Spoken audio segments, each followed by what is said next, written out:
அஸ்ஸலாமு அலைக்கும். அத்தியாயம் 2, பக்ரா சூராவினுடைய 7வது ஆயத். பிஸ்மில்லாஹிர் ரஹ்மானிர் ரஹீம். ஹத்தமல்லாஹு அலா குலூபிஹிம் வ அலா ஸம்இஹிம் வ அலா அப்ஸாரிஹிம் இஷாவத்து வலஹும் அஸாபுன் அலீம். அவர்களுடைய இதயங்கள் மீதும் செவிகள் மீதும் அல்லாஹ் முத்திரையிட்டு விட்டான். அவர்களுடைய பார்வையில் ஒரு வகை திரை இருக்கின்றது. அவர்களுக்கு மாபெரும் வேதனை உண்டு.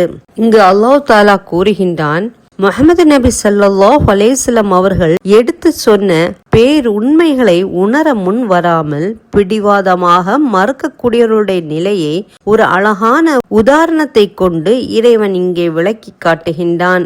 ஒருவருடைய இதயம் மட்டும் செவிகளின் மீது முத்திரையிடப்பட்டதுடன் பார்வையை மீது திரை விழுந்துவிட்டால் அவருடைய சிந்தனை அங்கு தடைப்படும். புலன்களால் எந்த ஒரு புண்ணியமும் கிடைக்கப் போவதில்லை. இதே போன்றுதான் இவர்களுடைய இதயமும் எந்த ஒரு நல்ல உணர்வும் பெறப்போவதில்லை.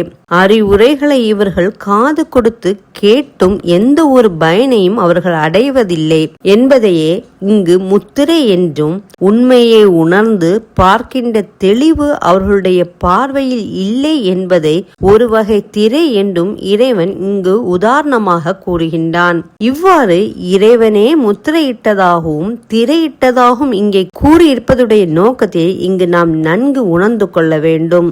பொதுவாக இந்த உலக வாழ்க்கையே ஒரு காரண காரியங்களுடன் தான் இறைவன் பின்னி வைத்திருக்கின்றான்.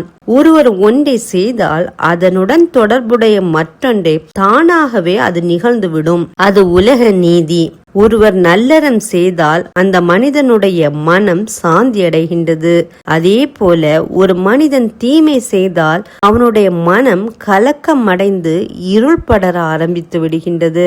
இதைதான் நபிகள் நாயகம் ஸல்லல்லாஹு அலைஹி வஸல்லம் அவர்கள், ஒருவர் பாவம் ஒன்றை செய்தால் அவருடைய உள்ளத்தில் கரும்புள்ளி ஒன்று பதிகிறது.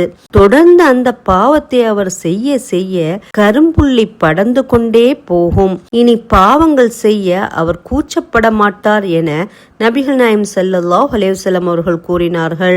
இந்த ஹதீஸை அறிவிப்பவர் அபூ ஹுரைரா ரலியல்லாஹு அன்ஹு. இந்த ஹதீஸ் திர்மிதி, அஹ்மது போன்ற நூல்களில் இடம்பெறுகின்றது. அதாவது, ஆரம்பமாக ஒரு மனிதன் பாவத்தை செய்யும் போது கூச்சப்படுவான். ஆனால் அதையே அவன் திரும்ப திரும்ப செய்யும் போது வெட்கத்தை விட்டு அதில் ஒரு சுவையை காண தொடங்கி விடுகிறான். அவனுடைய மனதுக்கு அந்த பாவம் பிடித்ததாக மாறிவிடுகின்றது. அதே நேரத்தில் புண்ணியம் அவனுக்கு எரிச்சலூட்டும் செயலாகவும் மாறிவிடும். இப்படிதான் இஸ்லாமிய மரபில் ஊறி போனவர்களுக்கு அந்த போதனைகள் எதுவும் காதில் போட்டுக் கொள்வதில்லை. அறிவுரைகளை எதுவும் அவர்களுக்கு பயன் தரப்போவதும் இல்லை. இந்த இயற்கை நியதியை உருவாக்கியவன் என்ற முறையில் தானே அவர்களுடைய இதயங்கள் மீது முத்திரையிட்டதாக இங்கே இறைவன் குறிப்பிடுகின்றான். ஆதலால் இறைவன் யாரையும் நிர்பந்தமாக தீய வழியிலோ நல்வழியிலோ செலுத்துவதில்லை. உலக நியதிக்கேற்ப மனிதன் ஒரு நற்செயலை புரிந்தால் இதயம் பிரகாசம் அடையும்.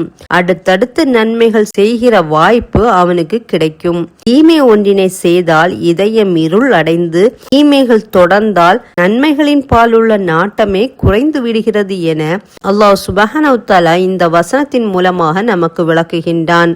அஸ்ஸலாமு அலைக்கும்.